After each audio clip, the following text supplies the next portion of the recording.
तो बच्चों आज हम कर रहे हैं एक्सरसाइज 1.1 क्वेश्चन नंबर सेकंड।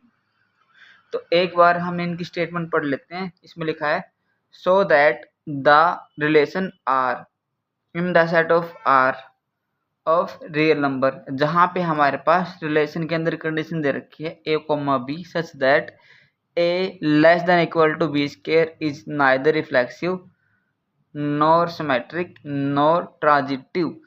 मतलब ये कंडीशन हमारे पास रिलेशन दे रखा है। हमें चेक करना है कि ये ना तो रिफ्लेक्सिव होगा, ना सिमेट्रिक होगा, ना ही ट्रांजिटिव होगा।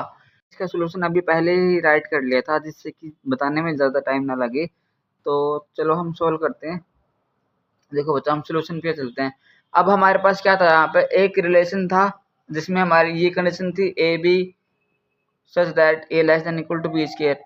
अब मैंने आपको बताया था बच्चों, इसके लिए हमारे पास एक सेट होना चाहिए, और सेट भी हमारे पास क्या है, रियल नंबर का है। सेट क्या हमारे पास रियल नंबर का सेट है। ठीक है बच्चों, तो सबसे पहले हमने रिलेशन बना लिया। रिलेशन में कंडीशन क्या थी, A B such that A less than equal to B square. इस कंडीशन को ध्यान में रख के हमने ये वाला रिलेशन बनाया। 1 1 1 2 1 3 हमने कैसे लिए, देखो 1 1 ए पहले वाला एलिमेंट, बी सेकंड वाला एलिमेंट। अब पहले वाला तो हमेशा छोटा ही लेना हमें बी स्क्वायर से।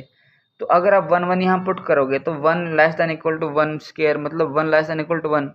मैंने यहाँ पे करके भी दिखा रखा है। ठीक है, अगर आप 1 2 लेके चलोगे वो भी छोटा रहेगा, वो भी कंडीशन को ट्रू करेगा। देखो अगर आप 1 2 लेके चलोगे बच्चों, तो ये हमारा ए, ये हमारा बी, तो 1 less than equal to B square होता है। 1 लेस देन इक्वल टू 4, ये भी क्या हो जाएगा, ट्रू हो जाएगा। इस तरह से हमने ये रिलेशन बना लिया, और हमने बाद में लगा दिया डैश डैश डैश, मतलब ये चलता रहेगा क्योंकि सेट हमारा रियल नंबर का है। अब इसमें हमें क्या चेक करना है, रिफ्लेक्सिव, सिमेट्रिक और ट्रांजिटिव। तो जैसा मैंने अपनी पिछली वीडियो में बता रखा कि रिफ्लेक्सिव, सिमेट्रिक और ट्रांजिटिव की क्या डेफिनेशन होती है, कैसे हम इसको सॉल्व करते हैं, एक बार आप मेरी प्रीवियस वीडियो भी देख सकते हो।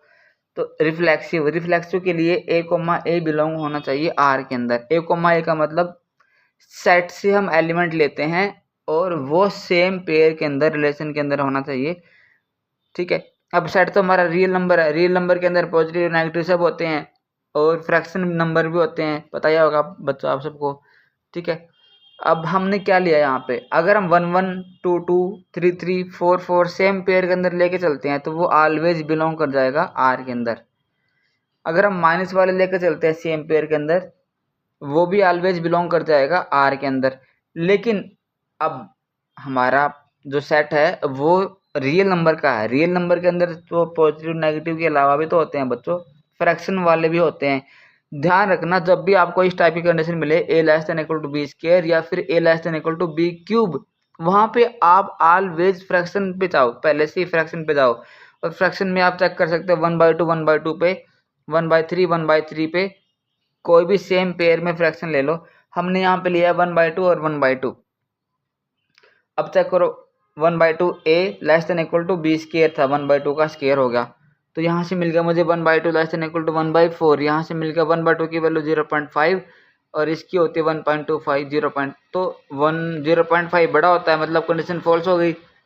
हम बोल सकते हैं कि 1/2 बिलोंग नहीं कर रहा। ये सिंबल बिलोंग का होता है, अगर इसको कट कर देंगे तो बिलोंग नहीं कर रहा किसके अंदर, आर के अंदर। सो हम बोल देंगे आर इज नॉट रिफ्लेक्सिव। उम्मीद करता हूँ बच्चों आप सबको समझ आ गया होगा। R this implies B A belong to R होना चाहिए, उसको उल्टा भी।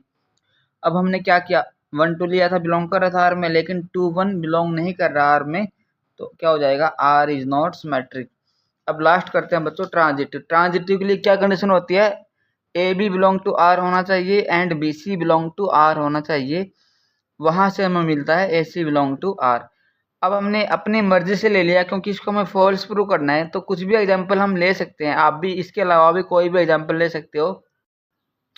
5 3 बिलोंग टू आर, देखो कंडीशन क्या थी, A less than equal to B square, तो 5 लेस देन इक्वल टू 9 ये ट्रू है, एंड 3 2 बिलोंग टू आर, ये भी ट्रू कंडीशन है। यहाँ से 5 2 बिलोंग नहीं करेगा आर में। क्यों नहीं करेगा बच्चों, क्योंकि जो हमारे पास कंडीशन थी वो A less than equal to B, A less than equal to B square.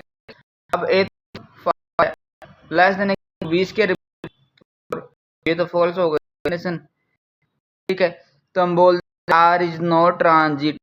उम्मीद करता हूँ आप सबको क्वेश्चन समझ आया होगा। फिर भी अगर किसी भी बच्चे की कोई भी प्रॉब्लम है तो कमेंट बॉक्स में अपनी प्रॉब्लम को रखे, जरूर उनका समाधान